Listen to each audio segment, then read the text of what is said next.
అందరికీ నమస్కారం అండి. రేపు సికింద్రాబాద్ ఉజ్జయిని మహంకాళి బోనాలు సందర్భంగా ఆ తల్లి యొక్క విశిష్టత గురించి తెలుసుకుందాము. బోనాలు అనగానే లష్కరో బోనాలనే పేరు మారుమోగుతుంది. సికింద్రాబాద్ ఉజ్జయిని మహాకాళి ఆలయంలో జరిగే బోనాల పండగనే లష్కరో బోనాలుగా పిలుస్తారు. మహంకాళి అమ్మవారికి బోనాలు సమర్పిస్తే ఎలాంటి బాధలు ఉండవని, ప్రజలు సుఖ సంతోషాలతో సుభిక్షంగా ఉంటారని భక్తుల నమ్మకం. అందుకే తమను తమ కుటుంబాలను చల్లగా చూడాలని కోరుతూ మహంకాళి అమ్మవారికి పూజలు చేసి బోనాలు సమర్పిస్తారు. అయితే సికింద్రాబాద్లోని మహంకాళి అమ్మవారికి ఉజ్జయిని మహాకాళి అనే పేరు ఎందుకు వచ్చిందనే విషయం గురించి తెలుసుకుందాము.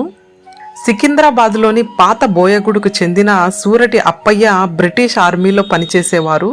తొలుత సికింద్రాబాద్లోని ఉద్యోగం చేసిన ఆయన 1813లో మధ్యప్రదేశ్లోని ఉజ్జయిని ప్రాంతానికి ట్రాన్స్ఫర్ అయ్యారు.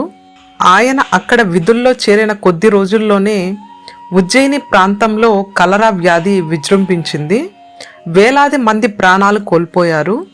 ఆ సమయంలో ఉజ్జయినిలోని మహంకాళి అమ్మవారిని తన సహోద్యోగులతో కలిసి అప్పయ్య దర్శించుకున్నారు. కలరా వ్యాధి తగ్గి ప్రజలు సంతోషంగా ఉంటే తన సొంతూరులో ఉజ్జయిని అమ్మవారి గుడి కట్టిస్తానని మొక్కుకున్నారు. ఆయన కోరుకున్నట్లుగానే కొద్ది రోజుల్లోనే కలరా వ్యాధి తగ్గుముఖం పట్టింది. చాలా మంది ప్రజలు కలరా నుంచి కోలుకున్నారు. ఉజ్జయిని అమ్మవారి కటాక్షం కారణంగానే కలరా వ్యాధి తగ్గిందని అప్పయ్యతో పాటు ఆయన వెంట ఉన్న మిత్రులు భావించారు. సుమారు 2 సంవత్సరాల తర్వాత అంటే 1815లో అప్పయ్య సికింద్రాబాద్కు వచ్చారు. ఉజ్జయినిలోని తాను మొక్కిన మొక్కు గురించి కుటుంబ సభ్యులకు చెప్పారు. బంధుమిత్రుల సహకారంతో పాత బోయగూడ బస్తీకి సమీపంలో ఖాళీ స్థలంలో కట్టెలతో తయారు చేసిన మహంకాళి అమ్మవారి విగ్రహాన్ని ప్రతిష్ఠించారు. ఉజ్జయిని మహంకాళి అమ్మవారిగా నామకరణం చేశారు. పూజలు మొదలుపెట్టారు. ఉజ్జయినిలో తాను అమ్మవారిని దర్శించుకున్న సమయంలో ఆషాఢమాసం కావడంతో సికింద్రాబాద్ మహంకాళి ఆలయంలోనూ ఆషాఢంలో జాతర నిర్వహించాలని అప్పయ్య నిర్ణయించారు.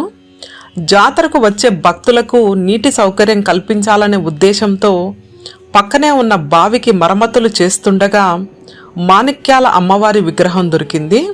ఆ ప్రతిమను కూడా అమ్మవారి పక్కనే పెట్టి మాణిక్యాల అమ్మవారిగా పేరు పెట్టారు. ఆ తర్వాత అప్పయ్య కుటుంబ సభ్యులు ఆధునిక ఆలయ నిర్మాణాన్ని చేపట్టారు. అమ్మవారి విగ్రహాలను నూతనంగా ఏర్పాటు చేశారు. అప్పటి నుంచి ఇక్కడ శాస్త్రోత్తంగా నిత్య పూజలు జరుగుతూ ఉన్నాయి.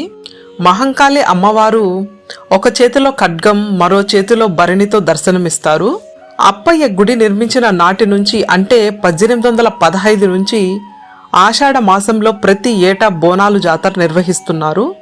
అమ్మవారికి బోనం సమర్పించి మొక్కులు చెల్లించుకుంటే అంటువ్యాధులు సోకకుండా కాపాడడంతో పాటు ఆయురారోగ్యాలతో సుఖ సంతోషాలతో చూస్తుందని భక్తుల గట్టి విశ్వాసం. ఓం శ్రీ మాత్రే నమః.